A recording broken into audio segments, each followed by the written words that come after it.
26મી જાન્યુઆરીના રોજ અમિત ઠક્કર દ્વારા ટેલેન્ટ કોન્ટેસ્ટનું આયોજન કરવામાં આવ્યું હતું, જેમાં બાળકોએ ઉત્સાહપૂર્વક ભાગ લીધો હતો.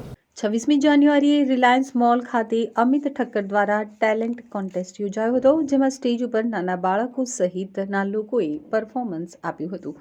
સુરતમાં film production inter school college talent contest 2024 યોજાયો હતો, જેમાં dance, acting, modelling, drama, singing વગેરે કેટેગરીમાંથી દરેક સ્કૂલમાં પહેલા ઓડિશન થયા હતા અને 26મી જાન્યુઆરીના રોજ રિલાયન્સ મોલ ઉધના દરવાજા ખાતે ગ્રાન્ડ ફિનાલેનું આયોજન કરવામાં આવ્યું હતું, જેમાં જજ તરીકે જગદીશ પુરોહિત, મિની પ્રીતિ શાહ, શંકર ઉદમચિંતાણી, રાધા પટેલ, મોનિકા સિપાણી વગેરે હાજર રહ્યા હતા.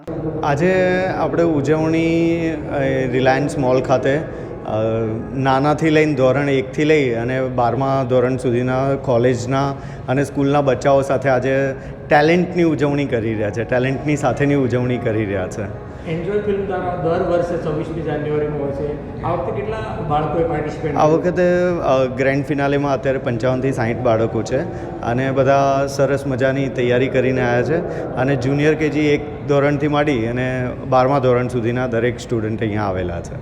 શું મેસેજ આપજો આજના પર્વને લઈને? આજના પર્વને લઈને એ કહેવા માંગીશ કે આપણો હિન્દુસ્તાનનો આ દેશ છે, રાઈટ. આપણે બધાએ સ્વતંત્રતાથી તો જીવીએ જ છે અને એની સાથે સાથે જ બચ્ચાઓ માટે ખાસ છે કે આવી જ રીતના એમના પેરેન્ટ્સો બાળકોને સાથ સહકાર અને સપોર્ટ આપતા રહે, જેથી કરીને એ દિવસે બાળકો સાથેની ઉજવણી 26મી જાન્યુઆરીના રોજ કરવામાં આવી છે.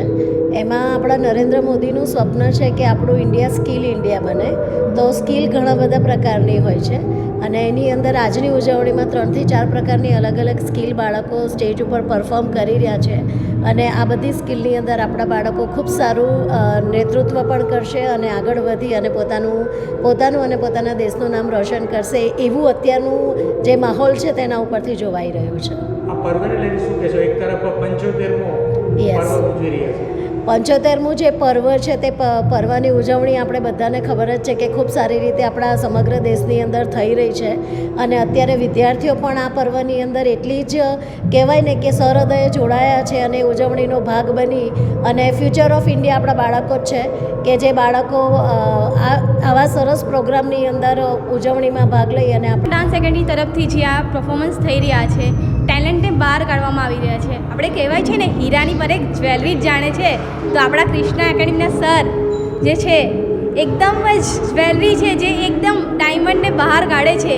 પેલું કહેવાય ને, કોલસાની ખાણમાંથી હીરાને કાઢો, એ સર અમિત સર કરી રહ્યા છે. એમને ખૂબ ખૂબ અભિનંદન અને કોંગ્રેચ્યુલેશન.